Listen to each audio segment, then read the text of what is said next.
वजन कसं कमी करावं या संबंधित आपण अनेक व्हिडिओज पाहत असतो। मग त्याच्यामध्ये कुठले वर्कआउट करावे, वजन कमी करण्यासाठी डाएट काय घ्यावं, काय खावं, काय नाही खायला पाहिजे या संबंधित आपण अनेक ठिकाणी वाचतो, व्हिडिओज पाहतो।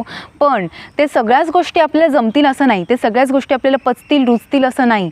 जे आपल्याला पटेल ते आपण घेतो, पण ते एकाच जातीचं डाएट जर कोणी आपल्याला सांगत असेल तर ते सगळेजण फॉलो नाही करू शकत, कारण आपल्या प्रत्येकाच्या सवयी वेगळ्या आहेत, आपलं रुटीन वेगळं आहे आणि आपलं सगळे संस्कृती खाण्यापिण्याच्या पद्धती वेगळ्या आहेत। त्याच्यामुळे एकाच प्रकारचं डाएट, एकाच जातीमधून आलेलं डाएट हे आपण प्रत्येकजण फॉलो करू शकत नाही। त्याच्यामुळे वजन कसं कमी करावं हे कशावर अवलंबून आहे ते आपण लक्षात घेऊयात। वजन कमी करणं हे फक्त कॅलरीज लेस करणं म्हणजे कॅलरीज बर्न करणं आणि वजन वाढणं हे कॅलरीज गेन करणं या तत्वावरच अवलंबून आहे। मग आपण कॅलरीज लेस करण्यासाठी काय केलं पाहिजे? Calculate fitness plus calculate diet केला पाहिजे। म्हणजे काय केलं पाहिजे तर 50% डाएट आणि 50% वर्कआउट, ज्याने कॅलरीज बर्न होतील।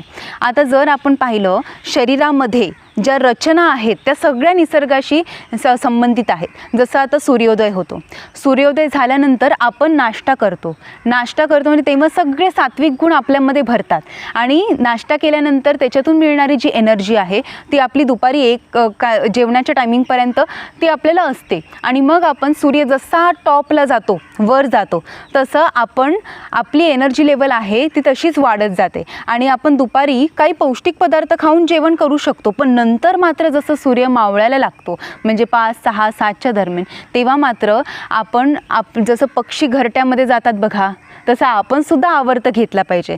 आपण सुद्धा सगळं कामकाज थांबवून जेवण शरीराला देणं बंद करून शरीराला विश्रांती देण्याची ती वेळ असते। त्याच्यामुळे या जर नियमाशी आपण सुसंगत जीवन जगत नसेल तर आपल्याला रोग जडणारच आहेत, तर वजन वाढणारच आहे। कारण शरीर बघत नाही की तुम्ही किती वाजता घरी येता, तुम्ही ऑफिसवरून लेट घरी येता, तुम्ही व्यवसाय करता, त्याच्यामुळे तुम्हाला वेळा लक्षात राहत नाही आणि तुम्ही फॉलो करू शकत नाही। तुमचं पद काय, तुम्ही कोण आहात हे शरीर बघत नाही। त्याच्यामुळे आपल्याला काय लक्षात घेतलं पाहिजे की या निसर्ग नियमाशी सुसंगत जीवन जगणं हे महत्त्वाचं आहे। जर तसं तुम्हाला करणं शक्य नसेल ना तर तो सगळा आपला प्रॉब्लेम आहे, तो आपला प्रॉब्लेम असतो। त्याच्यामुळे आपण मेन जे रूल्स आहेत ना ते फॉलो करण्याचा प्रयत्न करूया। आता तुम्ही जर विचाराल की सगळ्यात महत्त्वाचे टप्पे कुठले आहेत वेट लॉस करण्यासाठीचे किंवा डाएट कशा प्रकारे आपण सुरू केला पाहिजे जो सर्वांना जमेल आणि तो सर्वजण करू शकतात असं कुठलं आहे, तर सगळ्यात पहिला टप्पा आता आपण पाहूयात। फर्स्ट वीकला आपण कशी सुरुवात केली पाहिजे की कॅलरीज आपल्याला जास्तीत जास्त कमीच इनटेक पाहिजे। कारण कसं आहे की आपल्याला काही ना काही सवयी लागलेल्या असतात, काहीतरी बाहेरचं खाणं। आता अवेलेबिलिटी बघा ना कशी वाढलेली आहे सगळी, की थोडीशी भूक लागली की सगळ्या गोष्टी आजूबाजूला अवेलेबल असतात। अनेक पदार्थ आहेत की जे आपल्याला प्रचलित पण नव्हते, आपल्याला त्याची नावं माहीत नव्हती, ते कसे लागतात ते माहीत नव्हतं। पिझ्झा, बर्गर या सगळे जे फास्ट फूड आहेत हे आपल्याला माहीत नव्हतं आधीच्या काळात। पण जेव्हा आता सगळे आर्थिक परिस्थिती वगैरे सगळे ज्याचं आधीपेक्षा बेटर आपण जेव्हा होतो तेव्हा या सगळ्या गोष्टी आपल्याला परिचित होतात। एकदा खावंसं वाटलं, एकदा खाल्लं, ती चव आवडली की आपल्याला जी त्याच्यासाठी आपल्यामध्ये ती चव घेण्याची इच्छा निर्माण होते आणि सारखं ती सवय आपल्याला लागून जाते। त्यामुळे सगळ्यात महत्त्वाचा टप्पा काय आहे की आपण जेव्हा काही नाश्ता कराल, जेवण कराल, तेव्हा एक लक्षात घेतलं पाहिजे की ज्या गोष्टी आपल्यासाठी चुकीच्या आहेत ते कटआउट केल्या पाहिजे। ही पहिली गोष्ट। दुसरी गोष्ट अशी की पोटाचे 4 भाग केले पाहिजेत। आता 4 भाग केले पाहिजेत म्हणजे कसे की 2 भाग आहेत ते अन्नाने भरायचे, 1 भाग आहे तो पाण्याने भरायचा आणि 1 भाग हवेसाठी मोकळा सोडून द्यायचा। इतकं पण जेवायचं नाही की जेणेकरून हवा पण राहणार नाही पोटामध्ये आणि ढेकर या रूपाने हवा बाहेर जाईल, हे चुकीचं आहे। शरीरामध्ये आपल्या पोटामध्ये 2 भाग फक्त अन्नाने भरायचे आहेत, म्हणजेच भूक भागवण्यासाठी हे जेवण असतं, भूक भागवण्यासाठी अन्न असतं। पण आपण फक्त ते आपल्याला ती चव आवडते म्हणून आवडणारा पदार्थ पुन्हा पुन्हा वाढून घेतो आणि मग तो आपल्यासाठी योग्य आहे का योग्य आहे हे आपण कधी विचारच करत नाही। त्याच्यामुळे हा रूल लक्षात घेणं महत्त्वाचं आहे। पोटाचे 4 भाग केल्यानंतर तुम्ही नाश्ता करा, जेवण करा, संध्याकाळचा नाश्ता करा, रात्रीचं जेवण करा, कुठलाही मील असो, त्यावेळेस तुम्हाला लक्षात आलंच पाहिजे की पोटाचे फक्त 2 भाग अन्नाने आपल्याला भरायचे आहेत। आणि जी पहिली गोष्ट सांगितली ना कटआउट करणं, ते फार महत्त्वाचं आहे। कारण अनेक लोक म्हणतात की मला स्वीट खाल्ल्याशिवाय जेवण कंप्लीट झाल्यासारखंच वाटत नाही आणि मग स्वीट खाणं म्हणजे काय तर फक्त एक स्लाईस खाल्ला केकचा किंवा एक पीस खाल्ला केकचा तरीसुद्धा कॅलरीज गेन होतात. आता जर आपण पाहिलं ना तर घरातलं सगळं जे अन्न असतं ना, भाजी भाकरी वरण भात, हे सगळे आपल्याला पोषक असतात. त्याच्यातून minerals, vitamins, proteins, carbs, starch सगळं मिळत असतं, फॅट सगळं जे आपल्या शरीराला नेसेसरी आहे ते. पण तरीसुद्धा जे स्वीट खाण्याची जी क्रेविंग म्हणतो आपण, ती जे केवढी योग्य आहे केवढी अयोग्य आहे ते आपण पाहिलं पाहिजे. कारण एका केकच्या पीसमधून सुद्धा 250 कॅलरीज आहेत ते गेन होतात. मग आता जे आपण कॅलरीज घेतो आपल्याला फक्त चव घ्यावीशी वाटते म्हणून, ते कॅलरीज आपण बर्न करतो का? तेवढी आपली फिजिकल ॲक्टिव्हिटी आहे का? फिजिकल ॲक्टिव्हिटी असायलाच पाहिजे, हे एक महत्त्वाचं आहे. पण कॅलरीजचा इंटेकसुद्धा कमी केला पाहिजे ना. आपण कॅलरीज बर्न करायचे, तसंच कॅलरीज घेण्याचं जे प्रमाण आहे ते सुद्धा कमी करायचं आहे. त्याच्यामुळे तुम्ही जर म्हणालात की आता मी फक्त ब्रेकफास्टला 2 टोस्ट खाते, 2 स्लाईस खाते ब्रेडचे, तरीसुद्धा ते एका ब्रेडमध्ये 75 कॅलरीज आहेत. म्हणजे ते किती कॅलरीज तुमचे वाढले? एका केळ्यामध्ये 105 कॅलरीज आहेत. खाऊ नये असं नाही, पण या सगळ्याचा आराखडा घेऊन डोक्यामध्ये या सगळ्या गोष्टी ठेवून आपण आपला आहार चांगला ठेवला पाहिजे. म्हणजे जेणेकरून आपल्याला लक्षामध्ये येईल की हे जे खाते मी ते चुकीचं आहे आणि हे आहे ते बरोबर आहे. कारण आता पिझ्झाचं जरी म्हटलं की नाही आता वजन मला कमी करायचं आहे आणि मी फक्त एकच तुकडा घेते, एकच तो पीस असतो ट्रायंगल तो मी खाते, असं जरी तुम्ही म्हणाला तरी ते चुकीचं आहे. कारण त्या एका पीसमधून पण 285 कॅलरीज तुम्हाला मिळणार. पण तसंच जे आपलं जे घरातलं जेवण आहे त्याच्यामध्ये सगळे स्पायसेस कमी असतात. त्याच्यामध्ये आपलं पारंपरिक जेवण म्हणजे ते आपल्याला पचणारं, ते आपल्याला सवयीमध्ये असणारं ते सगळं जेवण असतं. आता लहानपणी जर आपण पाहिलं तर आपण कित्येक महिने फक्त आईच्या दुधावर होतो. मग आपल्याला हे सगळे पदार्थ माहीत होते का? पावाचे पदार्थ, भाज्यांचे वेगवेगळे पदार्थ, तळलेले पदार्थ, पॅकेटमध्ये पॅक असणारे पदार्थ, हे आपल्याला माहीत तरी होते का? पुढे जसं आपलं वय वाढत गेलं आणि आपल्याला सगळ्या सवयी लागत गेल्या तशा आपल्याला चटक लागत गेली आणि आपण आपल्या आहारामध्ये चेंजेस केले. म्हणून महत्त्वाचं काय आहे तर हा जो फर्स्ट पॉईंट आपण पाहिला की कटआउट करणं महत्त्वाचं आहे. तुम्हाला जर तुमच्या डोळ्यासमोर दिसते तुम्ही कुठल्या तरी कॉन्फरन्समध्ये मीटिंगमध्ये आहात, तुम्हाला सगळ्यांसोबत खावं लागतं, तरीसुद्धा अवॉइड करायला लागणारच. कारण एक केकचा पीस जरी खाल्ला, एक पिझ्झाचा पीस जरी खाल्ला, असे fat foods, packet food, fried food तुम्ही खाल्लं की खूप कॅलरीज गेन होणार. त्यामुळे पर्याय काय तिथे? खाऊ की नको हा विचारसुद्धा करायला तिथे वेळ द्यायचा नाही.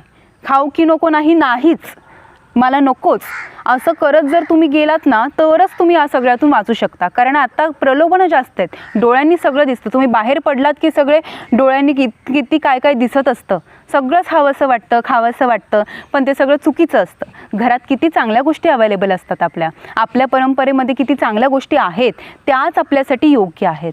पण हे आपल्याला जेव्हा कळेल तेव्हा आपल्यामध्ये अवेअरनेस निर्माण होईल. पण हे कळतं केव्हा? जेव्हा शरीराला काहीतरी रोग निर्माण होतो तेव्हा. आता ही ओबेसिटी हा एक रोग आहे, हे आपण लक्षात घेतलं पाहिजे. ओबेसिटी हा रोग आहे कारण यामधून अनेक माणसं जात असतात. जे ओबेस पर्सन असतात ते नक्कीच ॲक्टिव्ह नसतात आणि ते नक्कीच त्यांच्यामध्ये उत्स्फूर्तता नसते आणि त्यांच्यामध्ये मंदपणा तर असतोच, पण तिथून अनेक रोग निर्माण होतात. डायबिटीज निर्माण होतो, हाय ब्लड प्रेशर निर्माण होतो. कसं काय? कारण हाय ब्लड प्रेशर कसा निर्माण होतो? जसं आपलं BMI 25च्या आत पाहिजे, 25 हे आपला BMI पाहिजे, पण 25च्या पुढे जर गेला BMI म्हणजे बेसल मेटाबॉलिक इंडेक्स हा आपल्या 25च्या पुढे गेला 28पर्यंत, 28पर्यंत चालेल. हे बिचारं शरीर या सगळ्या गोष्टी एक्सेप्ट करतो. म्हणजे वाढलं मास इंडेक्स तरी चालेल, सगळ्या संस्था आहेत त्या एक्सेप्ट करतात ते. पण 28च्या जेव्हा पुढे जातं तेव्हा तो रोग असतो. ओबेसिटी हा मेडिकल सायन्सने रोग सांगितलेला आहे. 28च्या पुढे जेव्हा जातं तेव्हा या सगळ्या संस्था आहेत त्या मंदावत जातात. पचन संस्था, रक्ताभिसरण सगळ्यावरती प्रेशर येत जातो. म्हणजे जेव्हा 28च्या पुढे हे BMI जातो तेव्हा आपल्या हृदयावरचा ताण 2.5 पट वाढतो. हा 2.5 पट ताण वाढतो म्हणजे जसं हृदय आत्ता चांगल्या पद्धतीने कार्यरत आहे त्याच्यापेक्षा 2-2.5 पट जास्त मेहनत या हृदयाला रक्त फेकण्यासाठी घ्यावी लागते आणि ती मेहनत घेता घेता हे हृदय थकतं. मग आता बघा ना किती आपली आयुमर्यादा कमी करून घेतलेली आहे आपण. ओबेसिटी तर आत्ताच्या मुलांपासून सगळं टीनेजपासून स्टुडंट्सपासून सुरू झालेली आहे आणि हे सगळं चुकीचं आहे, पूर्णपणे चुकीचं आहे. कारण शरीराला त्या गोष्टी नकोच आहेत. शरीराला अन्न जे हवं आहे ना ते कशासाठी? एनर्जीसाठी. आणि एनर्जी कशातून मिळते? की ज्या गोष्टी पौष्टिक आहे त्याच्यामधून एनर्जी मिळते. एक थेरम आहे या सगळ्या मागचा, की you are fat at the cost of your energy. म्हणजे आपण जे खातो ते फॅटमध्ये जर रूपांतर त्याचं होत असेल तर त्याच्यातून आपल्याला एनर्जी मिळणार नाही. त्याच्यामुळे ही गोष्ट लक्षात घेणं अत्यंत महत्त्वाचं आहे. तसंच आपल्यामध्ये अनेक काही मीठ सॅलेडवरती जास्त टाकून घेणं, फळांवरती मीठ घेणं हे सुद्धा चुकीचं आहे. कारण मिठाचंच प्रमाण जर आपल्या शरीरामध्ये पाहिलं तर जवळजवळ 5 किलो वजन आहे ना ते मिठामुळेच असणार. म्हणजे मीठ जर तुम्ही पूर्ण काढून टाकलं तर 2 आठवड्यामध्ये आपलं वजन पूर्ण कमी होईल. पण मग हे पूर्ण करायचं नाही, आपण ते हळूहळू नियंत्रित आणायचं. आणखीन एक गोष्ट अशी की आपण फिजिकल ॲक्टिव्हिटी निवडायला पाहिजे. फिजिकल ॲक्टिव्हिटी जेवढी आपण करणार तेवढे कॅलरीज आपण लेस करणार. पण फिजिकल ॲक्टिव्हिटी आणि कॅलरीज याचा संबंध आहे ना तो इतका आहे की तुम्ही थोडी हालचाल करून चालणार नाही, की तुम्ही जेवढं जास्त मुवमेंट करत राहणार, फिजिकल ॲक्टिव्हिटी करणार, एक्सरसाइज करणार तेवढे जास्त कॅलरीज बर्न होणार. कारण तुम्ही जर फक्त स्किपिंग्स केले ना, 100 स्किपिंग केले तर 91 कॅलरीज बर्न होतात. आणि मग आपण एखादी पेस्ट्री किंवा एखादं जंक फूड त्याच्यामधून किती कॅलरीज वाढवले एका वेळेस, 200-250 कॅलरीज वाढवले. इवन एक चपातीसुद्धा 75 कॅलरीज एका चपातीमध्ये असतात. म्हणून आपण जेवण करणार ते अर्धपोटी, म्हणजे आता 3 चपाती किंवा 2 चपाती आपण खातो तर त्याची 1 करायची. लक्षात आलं? मग तसं तुम्ही सगळ्यावरती 50% खायचं आणि आत्ता जे तुमचं डाएट आहे त्यापैकी 50% रिडक्ट करायचं आणि 50% खायचं. हे महत्त्वाचं आहे.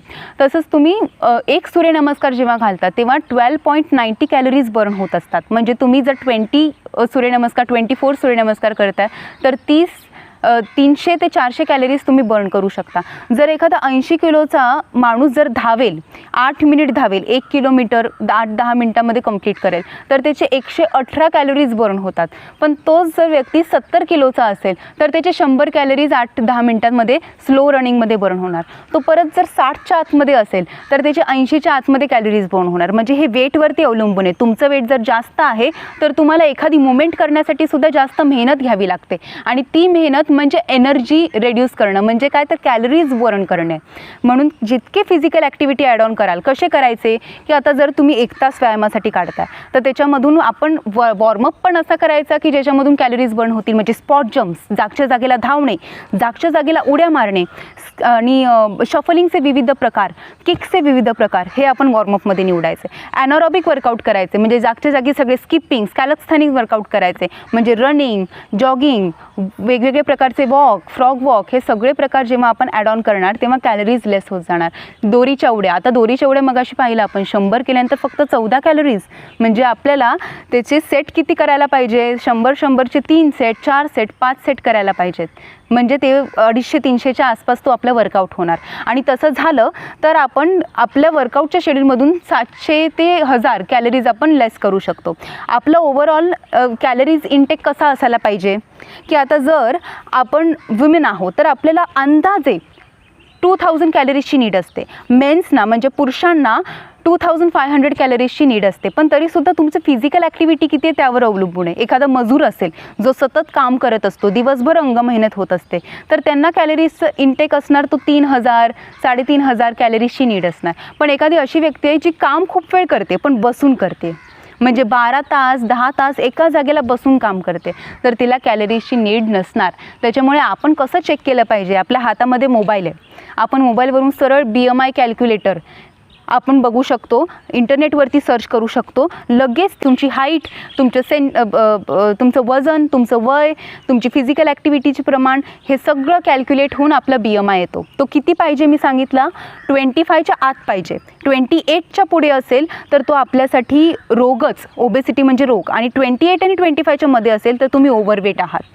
तसंच कॅलरी कॅल्क्युलेटर पण तुम्ही बघू शकता की त्याच्यात तुमच्या कॅलरीजची नीड काय आहे, तुमचं BMI काय त्यावरून ते डिसाईड होतं. तर कॅलरीजसुद्धा जेवढे आपल्याला गरजेचे आहेत त्याचे अर्धे अधिक आपण बर्न केले पाहिजे आणि ते आपण योगासनांमधून आणि या सगळ्या वर्कआउट्समधून करू शकतो. आता महत्त्वाचं काय की आता जसं आपल्याला ह्या सगळ्या गोष्टी जरी जाणून घेतल्या तरी मनोनिग्रह करणं अत्यंत गरजेचं आहे. मनोनिग्रह कसा असतो की आपल्याला वजन कसं कमी करायचं आहे, आपला हेतू काय आहे त्यावर तो टिकून राहतो. आपल्याला जर खरंच आपल्या शरीरावरती प्रेम आहे, आरोग्य आपल्याला हवं असेल तर तुम्ही तो मनोनिग्रह करणार. पण जर आपल्याला एखादं फक्त एक गोल आपला डिसाईड केलेला आहे की मला आता एक लग्न समारंभाला जायचं आहे आणि मला हा कार्यक्रम आहे 1 महिन्यावर 2 महिन्यावरती आलेला आहे, तर मला वजन कमी करायचं आहे, हा हे तो खरंच पूर्णपणे चुकीचा आहे. ते चांगलं आहे, तो टाईम चांगला आहे की तुम्ही वर्कआउट चांगल्या पद्धतीने कराल आणि वजन कमी कराल, पण ते पुढे टिकवा. ते जाऊ देऊ नका, परत एवढं कमवलेलं शरीर जाऊ देऊ नका. कारण हे सगळे शरीरातले जे छोटे छोटे अवयव आहे ना, साईजला छोटे असणारे, म्हणजे सगळे ग्रंथी म्हणा, अवयव म्हणा, हृदय, इंटेस्टाईन यांचं कार्य किती सुंदर पद्धतीने सुरू असतं. पण त्याच्यावरती आपण एक एक एक एक असे थर जेव्हा फॅटचे आहेत ते साठवत जातो तेव्हा त्या बिचाऱ्या अवयवांना सगळा दाब मिळतो, ते कमजोर होतात. त्यांना सगळ्या पेशींना पोषण देण्यासाठी जे काम करावं लागतं ते खूप जास्त करावं लागतं, कारण पेशींचं प्रमाणसुद्धा वाढलेलं असतं शरीरामध्ये साईज वाढल्यामुळे. ते फॅट सेल्स बॅड सेल्स असले तरी ते सेल्सच आहेत ना, त्याच्यामुळे आपल्याला ते कमी करणं आवश्यकच आहे. त्यामुळेच आपल्याला अनेक रोग जडत असतात. हळूहळू वय वाढेल तसं थायरॉईड होईल आणि डायबिटीज, हाय ब्लड प्रेशर होऊ शकतं. त्याच्यामुळे मनोनिग्रह करायचा. कुठल्याही समारंभासाठी, कुठल्याही याच्यासाठी तुम्ही केलं तरी चालेल, पण ते टिकवून ठेवायचं. इन्स्टंट आजकाल सगळ्यांना हवं असतं, पण आपण वजन वाढवण्यासाठी किती वर्ष घेतली, किती वेळ घेतला, किती फिजिकल ॲक्टिव्हिटी कमी होती आपली, काहीच नव्हती जवळजवळ. असं असताना आपल्याला इन्स्टंट एखादी गोष्ट साध्य करायची असेल तरीसुद्धा तो शरीरावरती आघातच झाला. ते निसर्ग नियमांच्या विसंगत जीवन झालं. त्याच्यामुळे जर आपल्याला शरीर उत्तम पद्धतीने ठेवायचं असेल, चांगलं ठेवायचं असेल, वजन कमी करायचं असेल तर आपल्यामध्ये त्याग ही गोष्ट असलीच पाहिजे. त्याग कुठे असतो?